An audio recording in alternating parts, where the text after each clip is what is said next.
కృష్ణకుమార్ గారి నమస్కారం. నమస్తే. నిజంగా ఇట్లాంటి చర్చ చేపట్టడం దురదృష్టకరం, చాలా బాధగా ఉంది. బేటీ బచావో బేటీ పడావో అని నినదించే మన భారతదేశంలో నాటి నిర్భయ ఘటన నుంచి అనేక ఘటనలు మనం చూస్తూ ఉన్నాం.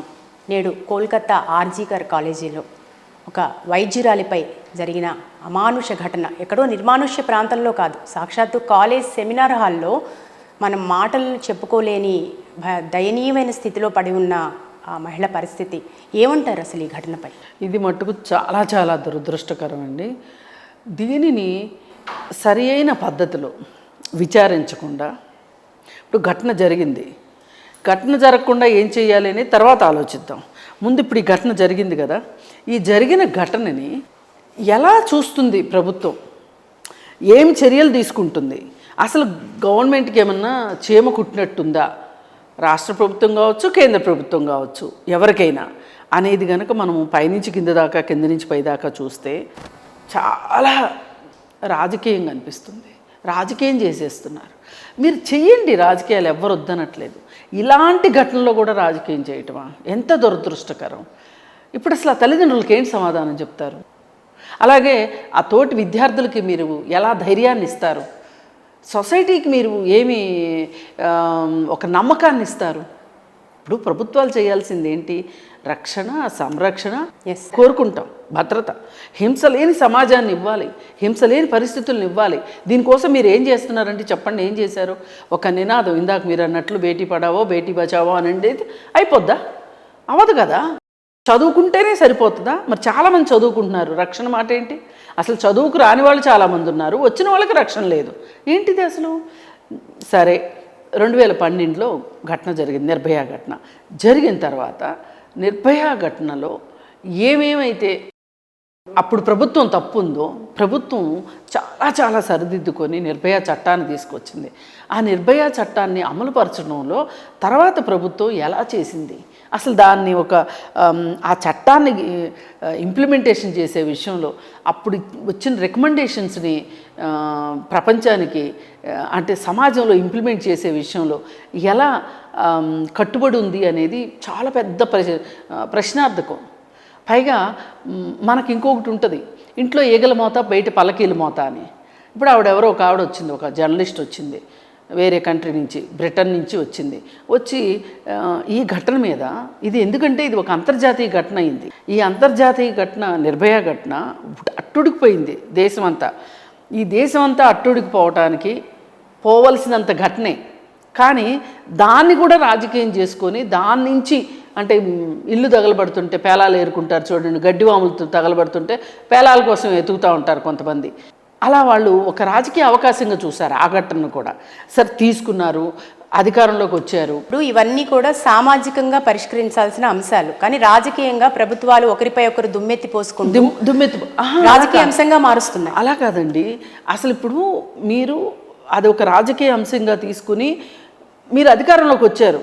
వచ్చిన తర్వాత ఒక చట్టాన్ని కూడా చేసింది పాత ప్రభుత్వం. ఆ చట్టాన్ని ఇంప్లిమెంట్ చేయడంలో మీకు వచ్చిన బాధ ఏంటి? 2014 తర్వాత గొప్ప గొప్ప చట్టాలు ఏవి రాలా భారతదేశంలో. ఉన్న చట్టాలు ఇంప్లిమెంట్ చేయమంటే వాటిని కూడా తొంగలోకి తొక్కేసేసి వీళ్ళు ఇష్టానుసారం చేసేశారు. సరే, అయిపోయింది. ఇప్పుడు ఆవిడ వచ్చి అసలు భారతదేశంలో ఎందుకు జరుగుతున్నాయి ఇట్లాంటి అత్యాచారాలు అని చెప్పి ఆవిడ అందరినీ ఇంటర్వ్యూ చేసి పలు నగరాల్లో తిరిగి, అలాగే నిర్భయ కేసులో జైల్లో ఉన్న నిందితులతోటి కలిసి మాట్లాడి ఆమెకు రిపోర్ట్ తయారు చేసింది. ఆ రిపోర్ట్ అంట మన భారతదేశం యొక్క ప్రతిష్టని దిగజార్చేలాగా ఉందంట, గౌరవానికి భంగం కలిగేలాగా ఉందంట. అందుకని దాన్ని బ్యాన్ చేసింది ప్రభుత్వం. ఇప్పుడు మనకి ఒక రేడియాలజీ డిపార్ట్మెంట్ వాళ్ళు మనం హాస్పిటల్కి వెళ్ళినప్పుడు మనం కొన్ని టెస్టులు చేస్తాం, చేసి ఆ రిపోర్ట్లు మన చేతికి ఇస్తారు. మనం డాక్టర్ దగ్గరికి తీసుకెళ్ళి చూపిస్తాం. ఎందుకు? ఇప్పుడు ఆ రిపోర్ట్లో నాకు ఏదైనా ఒక భయంకరమైన జబ్బు ఉంది, నేను దాచిపెట్టేసుకుంటే రోగంతో చస్తానా, లేకపోతే దాన్ని బహిర్గతం చేయాల్సిన అవసరం ఉంది. బహిర్గతం చేసుకోవాలి, డాక్టర్ దగ్గర చికిత్స తీసుకోవాలి.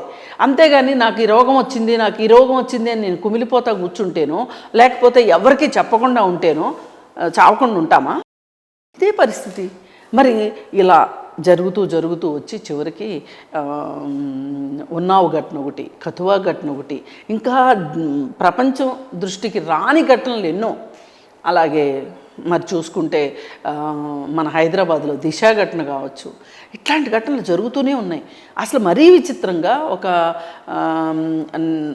పోయిన నెలల మొత్తంలో 2 తెలుగు రాష్ట్రాల్లో కలిపి 15 ఘటనలు జరిగినాయి, అత్యాచార ఘటనలు. కొన్ని చనిపోవడము, కొంతమంది ప్రెగ్నెంట్లు అవ్వడము, మైనర్ బాలికలు ప్రెగ్నెంట్ అవ్వడం. ఎక్కడికి వెళ్తున్నాం మనము? సరే, ఇవన్నీ ఇలా ఉంటే ఇవాళ ఈ పిడుగులాంటి వార్త ఈ కోలుకొంది, అక్కడ రక్షణ లేదు.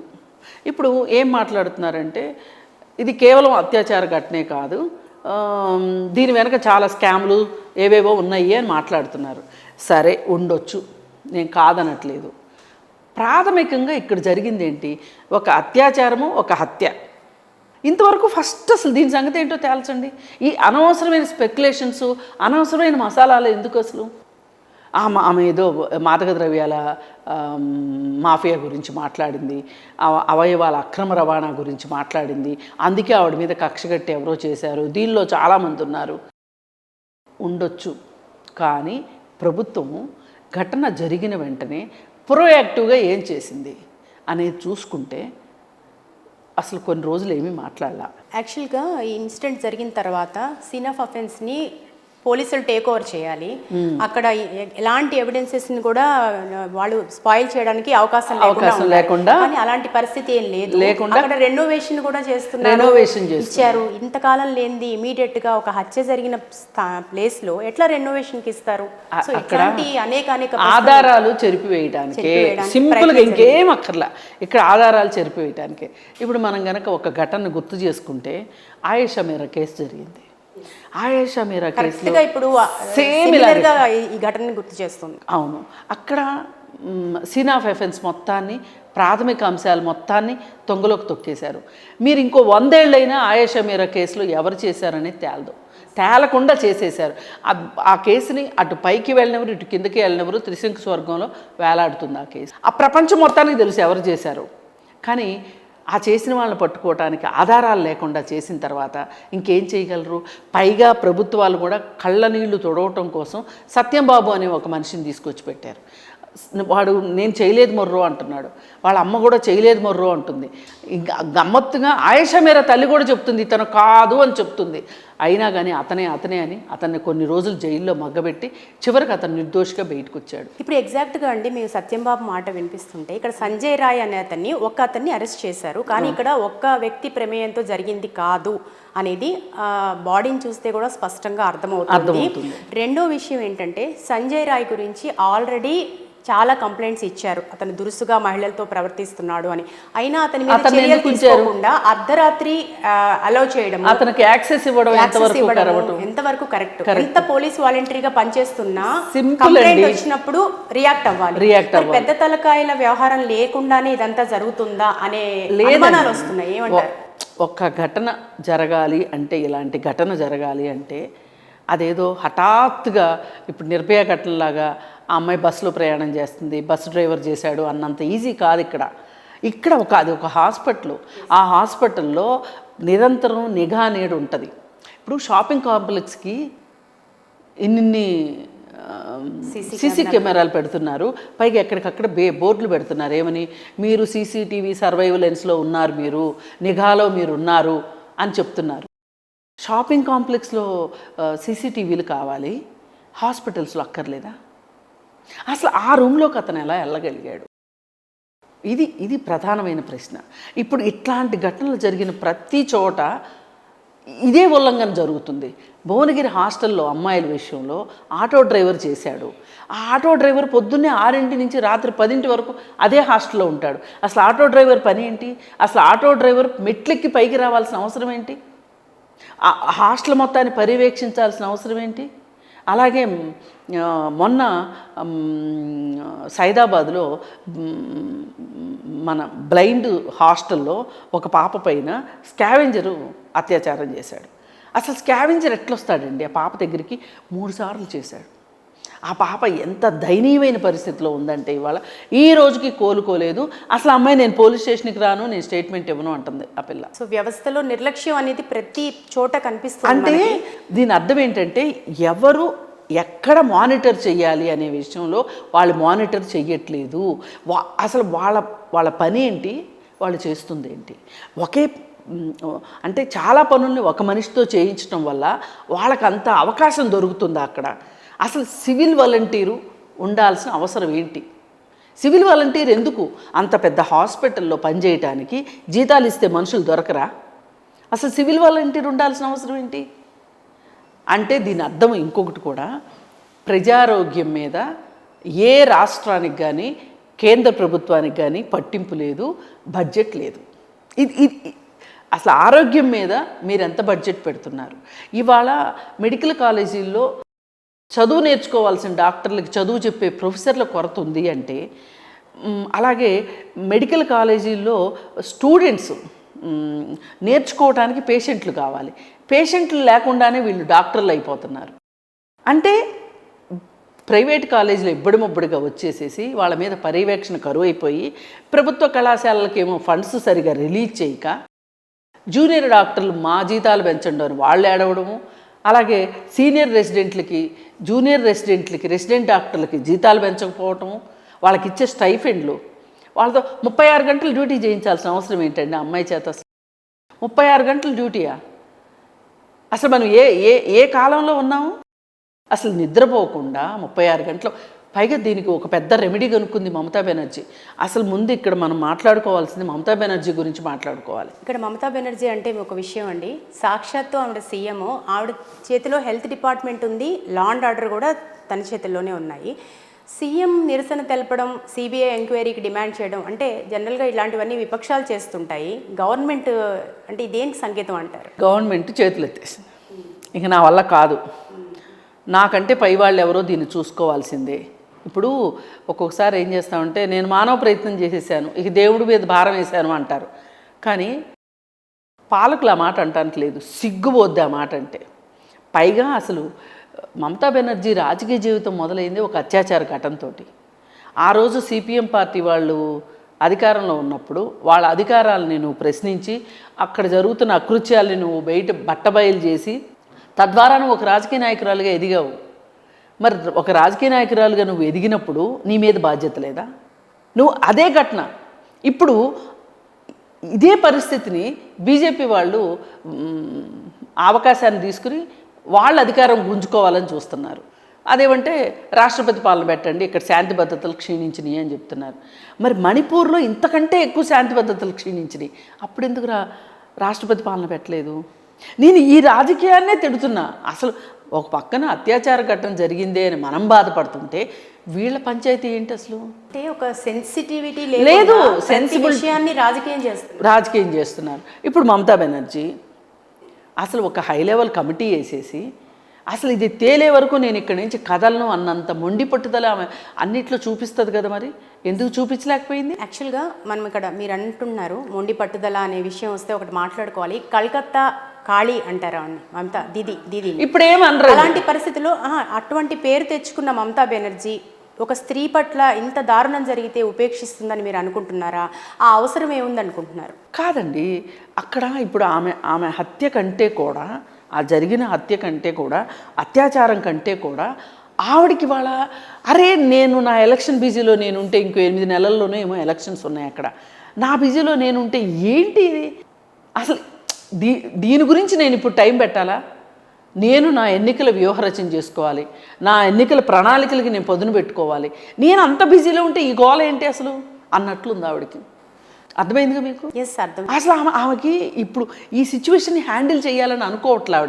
ఆవిడ ఊహించింది జరిగింది. ఇక్కడ ఊహించింది జరిగేసరికి ఊహించింది జరిగినా ఆమె బాధ్యత వహించాల్సిందే ఈ ఘటనకి. నేను బీజేపీ వాళ్ళు మాట్లాడినంత మొద్దుగా నేను మాట్లాడకపోవచ్చు, కానీ ఆవిడైతే నిలబడాలిగా ఆ కుటుంబం పట్ల. మీరు అన్నట్టు సంవత్సరంలో ఎలక్షన్స్ ఉన్నాయి కాబట్టి ఆ వ్యూహ రచనలో ఉన్నారు అంటున్నారు. మరి రాజకీయంగా ఇది పెద్ద సవాల్ కాదంటారా? అంటే పరిస్థితిని ఎదుర్కోవద్దా రేపు ఎలక్షన్స్లో? వీళ్ళ నమ్మకం ఏంటంటే జనాలకి మతిమరుపు చాలా ఎక్కువ, మర్చిపోతారు. ఆ టైంకి మేము ఏదో తాయిలాలు ఇచ్చేస్తాము, మేము ఆ తాయిలాలు ఇచ్చే పనులు, ఏ తాయిలం ఇస్తే ఎక్కువ ఓట్లు పడతాయి, ఏ గాలానికి ఏ చేపలు చిక్కుతాయి అనే పనిలో మేము ఉంటే ఈ గోల ఏంటి అనేది వాళ్ళ ప్రధానంగా ఉంది. ఈ రాజకీయ దురుద్దేశం పోవాలి ఈ దేశంలో. అసలు హాస్పిటల్ వాతావరణాన్ని ఆ విధంగా ధ్వంసం చేస్తూ ఉంటే ఇది ఒక 70 మంది నిరసనకారులు వచ్చి ఉద్యమకారుల పేరుతోటి విద్వేషమైన మనుషులు వచ్చి హాస్పిటల్ని బద్దలు కొడుతుంటే ఈ గవర్నమెంట్ హాస్పిటల్ ఎవరి కోసం అండి ఉండేది? ఆ నిరసన మీద కూడా అనేక ఆరోపణలు ఉన్నాయి. అది కూడా సీన్ ఆఫ్ అఫెన్స్ ని ధ్వంసం చేయడం కోసమే, అంతే, అంతకంటే వేరే ఏమీ లేదు. అసలు ఇప్పుడు ఇంత పెద్ద ఘటన జరిగిన హాస్పిటల్ దగ్గర అసలు పోలీస్ పహారా ఎందుకు లేదు? అసలు ఒక 70 మంది నిరసనకారులు వస్తుంటే ఈ సీసీ కెమెరాల్లో చూస్తారు కదా పోలీసులు. ఇప్పుడు హైదరాబాద్లో అయితే సీసీటీవీ సర్వైలెన్స్ బాగుంది. నేను అనుకోవటం కలకత్తాలో కూడా ఉంటుంది, ఎందుకంటే అది మెట్రోపాలిటన్ సిటీ కాబట్టి. మీరు పోలీసు డిపార్ట్మెంట్ యొక్క వైఫల్యంగా కనిపించట్లేదు. అందుకే బీజేపీ వాళ్ళు కూడా డిమాండ్ చేస్తున్నారు ఏది రాష్ట్రపతి పాలన అని. కానీ మీలాంటి వాళ్ళకి నాలాంటి వాళ్ళకి అడిగే హక్కు ఉంది, బీజేపీ వాళ్ళకి లేదు. ఎందుకంటే రాజస్థాన్ సంగతి ఏంటి, మణిపూర్ సంగతి ఏంటి, మణిపూర్ మంటల సంగతి ఏంటి,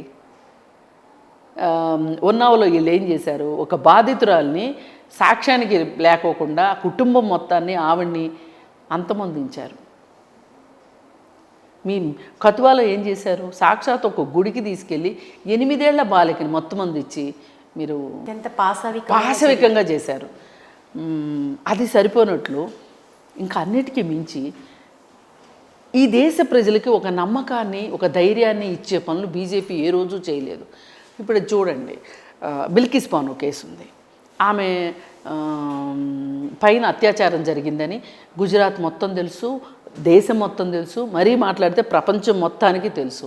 వాళ్ళు ఏదో కోర్టులు వాళ్ళని నిర్దోషులుగా ప్రకటించి వాళ్ళకి శిక్ష ఖరారు చేసి జైల్లో పెట్టింది. వాళ్ళని ఏం చేశారు వీళ్ళు? సత్ప్రవర్తన పేరుతోటి వాళ్ళని వెనక్కి తీసుకొచ్చినప్పుడు వాళ్ళకి సన్మానాలు చేయడం ఏంటండి? ఎంత ఉడికిపోతా! ఆ రోజు బిల్కిస్ బానో ఆవేదన మామూలుగా లేదు. అమ్మో వీళ్ళు మళ్ళీ వచ్చారు, ఇప్పుడు ఏదో ప్రశాంతంగా మానిపోయిన గాయాలు మానిపోగా ఏదో ఎంతో కొంత ప్రశాంతంగా బతుకుతున్నాను, మళ్ళీ వీళ్ళు నా జీవితంలోకి వచ్చారంటే ఎట్లా వీళ్ళు మళ్ళీ ఏం కక్ష తీర్చుకుంటారు అని ఆ రోజు వాళ్ళకి పులదండలేసి పెద్ద మీటింగ్ ఏర్పాటు చేసి మిఠాయిలు తినిపించి అక్కడ వీళ్ళు మాట్లాడిన మాటలేంటి? సద్బ్రాహ్మణులు ఇలాంటి అత్యాచారాలు చెయ్యరు అని ఒక తీర్మానం చేశారు. అంటే వీళ్ళు చేయలేదు అని చెప్పారు. దీనికి మళ్ళీ దేశమంతా నిరసన వ్యక్తమైతే అప్పుడు మళ్ళీ వాళ్ళని జైలుకి పంపించారు. ఎంత దుర్మార్గం అండి! అసలు నమ్మకం ఎలా వస్తుంది ఈ ప్రభుత్వాల మీద? నమ్మాలా వద్దా ఈ ప్రభుత్వాలని? మా కోసం ఉన్నాయి అనే ఒక నమ్మకాన్ని కలిగిస్తాయా, కలిగించవా? అలాగే ఏ ఘటన చూసుకున్నా కానీ అత్యాచారం చేసిన వాళ్ళని పెళ్లి కొడుకుల్లాగా చూస్తున్నారు. డబ్బులు లేని వాళ్ళని అయితేనే జైలుకి పంపిస్తున్నారు. డబ్బులు ఉన్న వాళ్ళు చక్కగా కోర్టు పైన కోర్టు తిరుగుతూ ఈ లోపల మన హైదరాబాదులో ప్రత్యూష కేసు ఉంది కదా, ఆ నిందితుడు A1 కేసు సుప్రీంకోర్టులో జరుగుతుంది. అతను పెళ్లి చేసుకుని పిల్లల్ని కంటా ఉన్నాడు, సంతోషంగా సుఖ సంతోషాలుగా ఉన్నాడు. ప్రత్యూష ఎక్కడుంది? మరి నిందితులకి బాధితులే మరింత బాధితులు అవుతున్నారు తప్పితే నిందితుల సంగతి ఏంటి? నిందితుల్ని మనం ఇలా వదిలేస్తే ఎట్లా? లేదు అంటేనేమో ఎందుకంటే వాళ్ళు పొలిటికల్ ఇన్ఫ్లుయెన్స్ ఉన్నవాళ్ళు కదా. అవును, డబ్బులు ఉన్నాయి, పొలిటికల్ ఇన్ఫ్లుయెన్స్ ఉంది. ఇప్పుడు వీళ్ళే చెప్తున్నారు అతని ప్రవర్తన మంచిది కాదు, అతను 4 పెళ్ళిళ్ళు చేసుకున్నాడు, ఒక భార్య చనిపోయింది, ఇలాంటి నేర చరిత్ర ఉన్నవాడిని అసలు సివిల్ వాలంటీర్గా ఎట్లా పెట్టారు? నాకు అది ఆన్సర్ కావాలి. ఎస్ అండి, ఇది అందరి ముందు తలెత్తుతున్న ప్రశ్న. అయితే ఇన్స్టంట్ జస్టిస్, సత్వర న్యాయం లేకపోవడం వల్లే ఇట్లాంటి ఘటనలు తరచూ జరుగుతున్నాయనే వార్తలు వస్తున్నాయి. దీనిపై మీరేమంటారు? వాళ్ళు అడిగేది ఇన్స్టంట్ జస్టిస్ అండి, మనం అడిగేది స్పీడీ జస్టిస్. ఇన్స్టంట్ జస్టిస్ అంటే ఏంటి? చేతులు నరకండి, కాళ్ళు నరకండి, లేదంటే ఎన్కౌంటర్ చేయండి, ఇంకోటి చేయండి. ఆ ఇన్స్టంట్ జస్టిస్ వల్ల న్యాయం జరగదు. ఒకవేళ సత్యం బాబును కూడా ఇన్స్టంట్ జస్టిస్ పేరుత ఎన్కౌంటర్ చేసుంటే ఒక నిర్దోషి చనిపోయి ఉండేవాడుగా. అందుకే స్పీడీ జస్టిస్ అడుగుతున్నాం. ఆ కేసు ఇప్పటికీ మరుగున పడిపోయింది. ఆయేషా మీరా కేసు ఆధారాలు లేవు అని మూత వేయరు. మొన్న మళ్ళీ ఏదో ఒక ఆశ రీపోస్ట్ మార్టం అన్నారు, రీపోస్ట్ మార్టం చేశారు. చేసిన తర్వాత ఏం జరిగింది? ఏమీ జరగలేదు. అందుకని ఇన్స్టంట్ జస్టిస్ వద్దండి, మనకి స్పీడీ జస్టిస్ కావాలి. ఏదైనా ఒక అత్యాచార ఘటన జరిగింది అంటే కేవలం అత్యాచారాల ఘటనలకే ఒక కోర్టుని పెట్టాలి. ఏది, ఒక ఫాస్ట్ ట్రాక్ కోర్టు పెట్టాలి. కోర్టు పెట్టి ఆ ఫాస్ట్ ట్రాక్ కోర్టు ద్వారా న్యాయం జరిగేలాగా చూడాలి, కనీసం విచారణ జరిగేలాగా చూడాలి. అలా చెయ్యని పక్షంలో ఒక నిందితుడు ఒక ఊర్లో చేస్తాడు, శ్రీనివాసరెడ్డి అనేవాడు, గుర్తున్నాడు కదా. ఇక్కడ ఒక హత్య చేశాడు, అత్యాచారం చేశాడు, హత్య చేశాడు. కర్నూలు వెళ్ళాడు, అక్కడ ఇంకొక మహిళని అత్యాచారం చేశాడు, చంపేశాడు. మళ్ళీ ఆ తర్వాత మళ్ళీ సొంత ఊరికి వచ్చాడు. అందరూ మర్చిపోయారు. వాడికి ఒక ఇల్లుంది, వాడు ఒక అగ్రకులంలో ఉన్నాడు. ఆ ఇంట్లో ఉంటూ మళ్ళీ 3 అమ్మాయిలను చంపేశాడు. ఇవి తెలిసినవే, తెలియని ఎన్ని ఉన్నాయో. ఆ శ్రీనివాసరెడ్డి ఈ రోజుకి శిక్ష పడలేదు. అతను ఇవి చూస్తే ఏమనిపిస్తుంది ప్రజలకి? అసలు ఒక మనకు న్యాయం జరుగుతుంది అనిపిస్తున్నారు. బ్రిజ్భూషణ్ ఉన్నాడు, బ్రిజ్భూషణ్ పైన ఆరోపణలు వచ్చాయి. బ్రిజ్భూషణ్ ఇప్పటికీ క్షేమంగా ఉన్నాడు, అధికార పార్టీ కాబట్టి. మరి క్షేమంగా ఉంటే వాళ్ళ అబ్బాయి ఇప్పుడు ఒలింపిక్స్ సంఘానికి ఆయన అధ్యక్షుడు అయ్యాడు. అసలు ఈ గాడిదలకి ఏం పని, ఈ పొలిటీషియన్స్కి ఏం పని? ఈ ఒలింపిక్స్ సంఘాలు కావచ్చు, క్రీడల సంఘాలు కావచ్చు, మహిళా కమిషన్స్ కావచ్చు, అసలు ఈ పొలిటీషియన్స్ ఎందుకు ఉంటారు ఇక్కడ? పొలిటీషియన్స్ ఉండటం వల్లే వస్తుంది ఈ ప్రాబ్లం. పోయినసారి ఆంధ్రప్రదేశ్లో చూసాము. ఏంటి, మహిళా కమిషన్ చైర్పర్సను ఏమంటది, భారతీదేవిని ఏమన్నా అనగానే, భారతీరెడ్డిని ఏమన్నా అనగానే ఆమె ఇంత గొంతేసుకుని వచ్చేస్తుంది. ఆ రాష్ట్రంలో ఇంకెవరికేం జరిగినా ఆవిడ మాట్లాడదు. ఎందుకు అంటే ఆమె ఆ పార్టీకి సంబంధించిన మనిషి కాబట్టి. అలా కాకుండా చట్టం తెలిసిన మనిషి, న్యాయం తెలిసిన మనిషి, ప్రజలకు సేవ చేయాలి అనే ఒక ఉద్దేశం ఉన్న మహిళను కనుక మహిళా కమిషన్ చైర్పర్సన్గా పెడితే ఆమెకి కాంగ్రెస్ పార్టీ అయినా ఒకటే, వైసీపీ అయినా ఒకటే, తెలుగుదేశం అయినా ఒకటే. అలా ఉంటే అప్పుడు న్యాయం జరుగుతుంది. అందుకే మనం ఇంకా చాలా విషయాలు ఉన్నాయి మనం చర్చించుకోవాల్సినవి. ఇప్పుడు మట్టుకు ఈ రోజు కొవ్వొత్తులు వెలిగించి మన నిరసన తెలియజేస్తున్నాం. ఆ బాధని మనం తీసుకుంటున్నామని మనం అనుకుంటున్నాం, తీసుకోవాలని అనుకుంటున్నాం. మనకంటే కూడా ఎక్కువ అనుకోవాల్సింది, సహానుభూతిని పొందవలసింది ఆ తల్లిదండ్రుల బాధతోటి పాలకులకు ఉండాలి ఈ బుద్ధి. వాళ్ళకుంటే సత్వర న్యాయం చేస్తారు. అదే నా కూతురు ఆ పరిస్థితిలో ఉంది, ఆ గంట పాటు ఒక నరకాన్ని చూసింది అని ఏ తల్లైనా అనుకుంటే గనక న్యాయం జరగాలనుకోదా? కానీ నాకు రాబోయే పదవి ఇంపార్టెంట్ అనుకుంటుందా?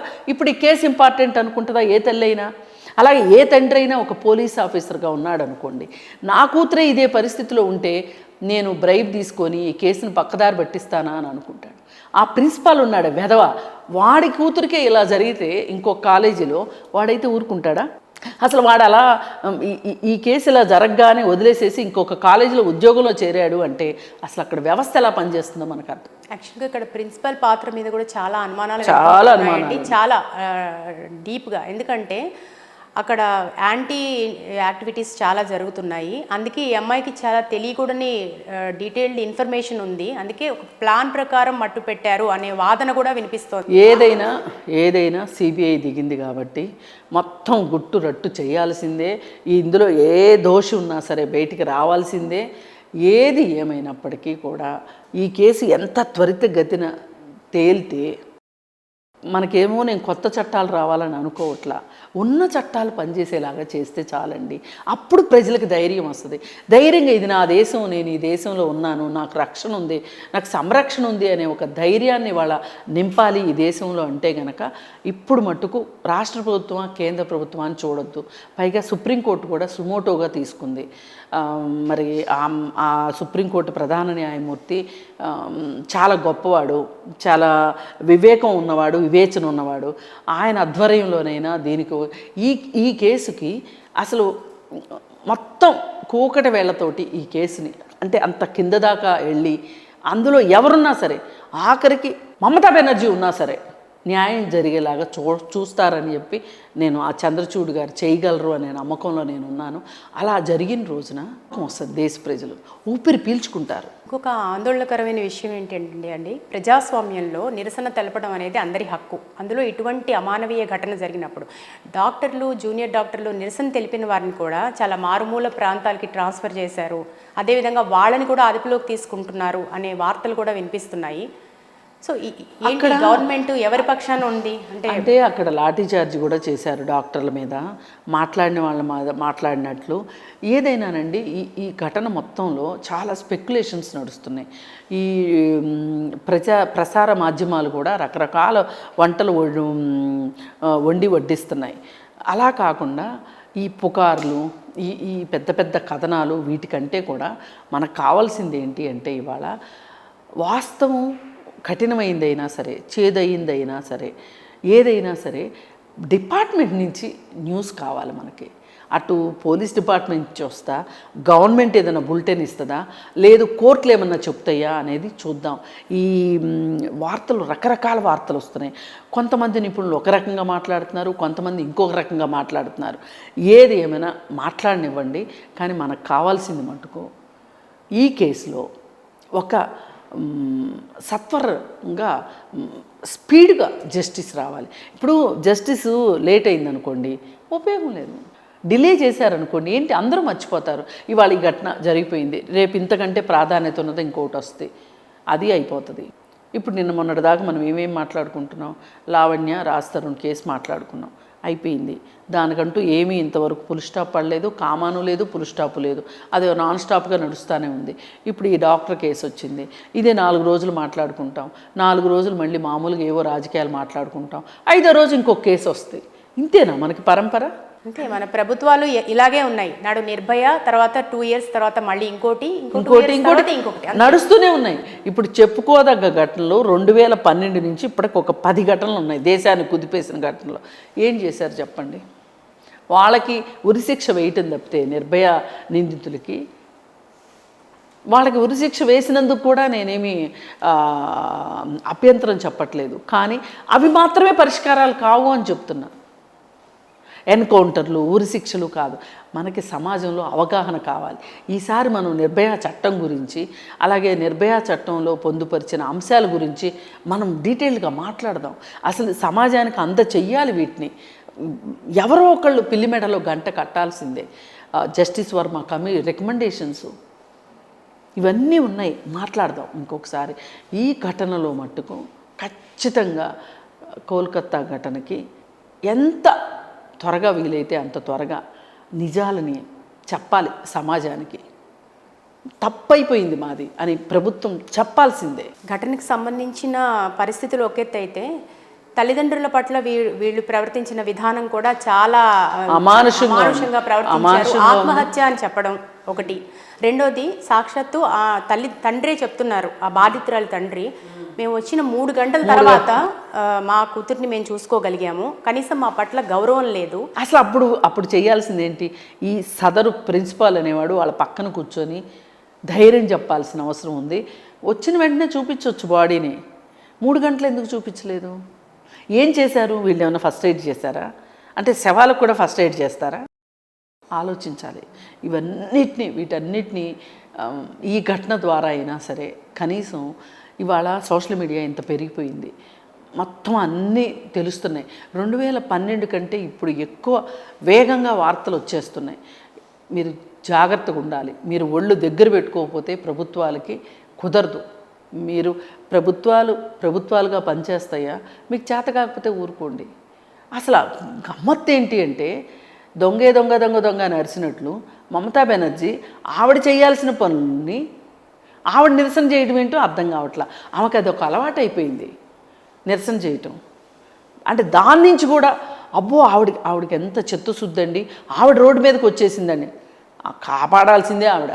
అందుకని ఈ డ్రామాలు మానేయండి, రాజకీయ డ్రామాలు మానేసేసి నాటకాలకు తెరదింపి చేయాల్సింది ఏంటో చేయండి చిత్తశుద్ధితో. ఇక మోరల్ టీచింగ్ అనేది ఎక్కడా కనిపించట్లేదు, దాదాపుగా లేదనే చెప్పుకోవాలి మనం. ఎడ్యుకేషన్ సిస్టంలో కావచ్చు, పేరెంట్స్ నుంచి కూడా అలాగే సోషల్ మీడియా ఏది తీసుకున్నా కూడా పూర్తిగా కనుమరుగైపోయింది. ఇలాంటి మనుషులు తయారవడానికి, ఇట్లాంటి ఉన్మాదులు తయారవడానికి కూడా ఇది ఒకటి కారణం అనుకోవచ్చు అంటారు. ఖచ్చితంగా. మనము గత 2 నెలల్లో 15 కేసులు అని చెప్పాను మీకు, 2 తెలుగు రాష్ట్రాల్లోనే కేవలం. మరి ఈ 2 తెలుగు రాష్ట్రాల్లో జరిగిన ఘటనలు తీసుకుంటే కనుక ఆ నిందితుల వైపు నుంచి మనం అసలు ఆ నిందితుల బయోగ్రఫీ కావచ్చు, నిందితుల చరిత్ర చూస్తే కనుక ఇందులో కొందరు నేర చరిత్ర ఉన్నవాళ్ళు ఉన్నారు, చిన్న చిన్నవే కావచ్చు పోలీసు దృష్టికి వెళ్ళిన వాళ్ళు ఉన్నారు, ఆ తర్వాత వాళ్ళని వదిలేశారు అచ్చోసిన ఆంబోతుల్లాగా. అలాగే ఇంకొకటి గంజాయి, పోర్ను, ఈ 2 కామన్ క్వాలిటీస్. మనం మామూలుగా ఏం చెప్పుకుంటామంటే క్వాలిఫికేషన్స్ మాట్లాడతాం మనుషుల గురించి, ఇప్పుడు క్వాలిటీస్ గురించి మాట్లాడాల్సి వస్తుంది. ఈ 2 క్వాలిటీస్ వాళ్ళకి ఆభరణాలు అయిపోయినాయి, కవచకుండలలాగా తయారైనాయి. ఈ స్మార్ట్ ఫోన్ వచ్చిన తర్వాత పోర్ను విపరీతంగా చూడటము, అలాగే సినిమాలు కూడా అలాగే భయంకరంగా ఉండటము, అలాగే ఓటీటీలు దగ్గర నుంచి వెబ్ సిరీస్ దగ్గర నుంచి ఆఖరికి దురదృష్టం కుటుంబాలంతా కలిసి చూసే రియాలిటీ షోస్ కూడా అంతకంటే ఏం తక్కువగా ఉండట్లేదు. ఒక మహిళని గౌరవించమని కూడా నేను అన్నాను, పూజించమని నేను అసలే అనను. మనం మనుషులు, మనకు హక్కులు ఉన్నాయి. ఒక పురుషుడికి ఎన్ని హక్కులు ఉన్నాయో స్త్రీకి కూడా అన్ని హక్కులు ఉన్నాయి. ఆ విధంగా మీరు ఒక ఎంపవర్ చేయండి సొసైటీని, అంతేగాని మహిళ పరిస్థితిని ఇంకా ఇంకా ఇంకా దిగజార్చేలాగా చేయడం దురదృష్టకరం. మళ్ళీ ఇందాక ఒక విషయం నేను చెప్పడం మర్చిపోయాను. లేడీ డాక్టర్ల రక్షణ కల్పించలేక ప్రభుత్వాలు నైట్ డ్యూటీలు తీసేస్తంట. మమతా బెనర్జీ ఇచ్చే నజరానా. అంటే మేము నైట్ డ్యూటీలు చేయలేకపోతున్నావా? నైట్ డ్యూటీలు మేము చేయగలం. మేము అడిగింది ఏంటి? రక్షణ. నువ్వు ఇస్తాననేది ఏంటి? మమ్మల్ని ఇంట్లో కూర్చోబెడతావా? ఇప్పుడు ఇక్కడ కూడా హైదరాబాద్లో కూడా సాఫ్ట్వేర్ కంపెనీలు మహిళలకి మేము నైట్ డ్యూటీలు తీసేస్తాము అని చెప్పి ప్రకటించారు. నేను దాన్ని ఒప్పుకోలేదు. ఎందుకంటే ఆ కంపెనీ బాధ్యత, ఆ మహిళని డ్యూటీకి తీసుకెళ్లే బాధ్యత వాళ్ళదే, ఇంటికి తీసుకొచ్చి దింపే బాధ్యత కూడా వాళ్ళదే. అంటే ఇంట్లో నుంచి బయలుదేరిన దగ్గర నుంచి ఆఫీస్లో డ్యూటీ చేసి మళ్ళీ ఇంటికి వచ్చే వరకు ఆమె ఆఫీస్ వర్క్లో ఉన్నట్లు లెక్క. అంటే ఏమవుతుంది? ఆవిడ రక్షణ కావచ్చు, ఆవిడ రవాణా కావచ్చు, ఏదైనా కంపెనీనే భరించాలి. కంపెనీలు ఏం చేస్తున్నాయి? చేతులు దులిపేసుకుంటాం కోసం, వీళ్ళకి అక్కడ రెస్ట్ రూములు కల్పించే బాధ్యత నుంచి తప్పుకోవడం కోసం, బాధ్యతల నుంచి తప్పుకోవడం కోసం వీళ్ళకి ఏదో అదనపు సౌకర్యం అన్నట్టు మాట్లాడుతున్నారు. మహిళలు నైట్ డ్యూటీ చేయమన్నారా? చేస్తారు. మీరు చేయాల్సింది మీరు చేయండి. ఎందుకు చట్టాలను పక్కన పెడుతున్నారు? మీరు మహిళలు నిస్సహాయాలుగా ఎందుకు చేస్తున్నారు? ఇదిగో చూడండి, వీళ్ళకేమో సమాన హక్కులు కావాలంట, ఉద్యోగాలు కావాలంట, సమాన వేతనం కావాలంట. మరి మనకు పనికి సమాన వేతన చట్టం ఉంది. ఇవన్నీ మాట్లాడతారు, కానీ నైట్ డ్యూటీలు చేయరంట అని మళ్ళీ మన్నే కదా అంటారు. అంటే మనం నిస్సహాయాలు అని మనకు గుర్తు చేస్తూ ఉంటారనమాట. ఇంక ఏ శతాబ్దం దాకా ఇట్లా తీసుకెళ్తారు? ఇప్పుడు 21వ శతాబ్దం నడుస్తుంది. ఇప్పుడు కూడా రోదసీలోకి సునీత విలియమ్స్ వెళ్ళగలదు, మనము మన ఆఫీస్ నుంచి మనం ఇంటికి రాలేము. ఇదే కదా పరిస్థితి. ఇట్లాంటి పరిస్థితులు చూసినప్పుడు ఒక ఆడపిల్లకి ఏమనిపిస్తుంది? ఈయన మేము ఇంత చదువుకుంటున్నాము మగపిల్లలతో సమానంగా, ఇవాళ ఇంకా గట్టిగా మాట్లాడితే మగపిల్లల కంటే ఆడపిల్లలే బాగా చదువుకుంటున్నారు, షార్ప్గా ఉంటున్నారు, ఉద్యోగాలు తెచ్చుకుంటున్నారు. వాళ్ళ ఆత్మవిశ్వాసాన్ని కుంగదీసే ప్రయత్నం. మీరు ఇంట్లోనే ఉండండి, మీ ప్లేస్ ఇదే. నిర్భయ అప్పుడు అదే మాట్లాడారు కదా. 9 అమ్మాయికి ఏంటి పని, 10 ఏంటి పని ఉంటుంది? పని ఏమీ లేదు, తిరుగుతాను, నేను బలాదూరే తిరుగుతాను. బలాదూరు తిరిగి మగపిల్లల్ని ఎందుకు మాట్లాడరు? మీకేం పనిరా అని. 12 నీకేం పనిరా? నీకు ఒక ఆఫీస్ ఉద్యోగం లేదు, నీకు ఒక వ్యాపారం పని లేదు, నువ్వెందుకురా గాడిదలాగా రోడ్ల మీద తిరుగుతున్నావని ఎందుకు మగపిల్లని మాట్లాడరు? అన్నీ ఆడపిల్లలకైనా నేర్పించేది మీరు. ఎందుకంటే మనం ఇంకా పురుషాధిక్య సమాజంలోనే ఉన్నామని అనుక్షణం గుర్తు చేస్తూ ఉంటారు. అందుకని స్త్రీని విలాస వస్తువుగా చూసే ఈ కల్చర్ ఎప్పుడు మారుతుందంటారు? ఎప్పుడు మారుతుంది అంటే, ఇప్పుడు ఈ సినిమాలు, ఈ సాంస్కృతిక రంగం, కళలు, సాంస్కృతిక రంగం ఇట్లా మాట్లాడు, వాటిల్లో స్త్రీ స్థానం ఏంటి, సమాజంలో స్త్రీ స్థానం ఏంటి, ఆమెకి ఏ స్థానాన్ని కల్పిస్తున్నారు, ఆ స్థానాన్ని నిలబెట్టుకోవడానికి ప్రభుత్వాలు కట్టుబడి ఉన్నాయా లేదా? అలాగే ఒక కుటుంబంలో ఒక తల్లి పాత్ర ఏంటి, తల్లి ఏమనుకుంటుంది ఒక కూతుర్ని పెంచే విధానంలో, ఒక కొడుకుని పెంచే విధానంలో తల్లి ఏ విధమైన పాత్ర పోషిస్తుంది అనే అవగాహన చాలా అవసరం. ఒక తల్లి కుటుంబం నుంచి అవగాహన రావాలి, సమాజం నుంచి అవగాహన రావాలి, ఇలాంటి ఆఫీసుల నుంచి అవగాహన రావాలి. నీకు నైట్ డ్యూటీలు వేస్తామమ్మా, నీకు రక్షణ కల్పించే బాధ్యత మాది, నువ్వు నైట్ డ్యూటీ చెయ్యి అనే ఒక మాట అనడం పోయి, మీకు రాత్రిపూట సేఫ్ కాదు కాబట్టి ఇంట్లో ఉండండి అని చెప్పటం మీ చేతకాంతనమే కదా. ఇలాంటి మార్పు వచ్చిన రోజున సమాజం మారుతుంది.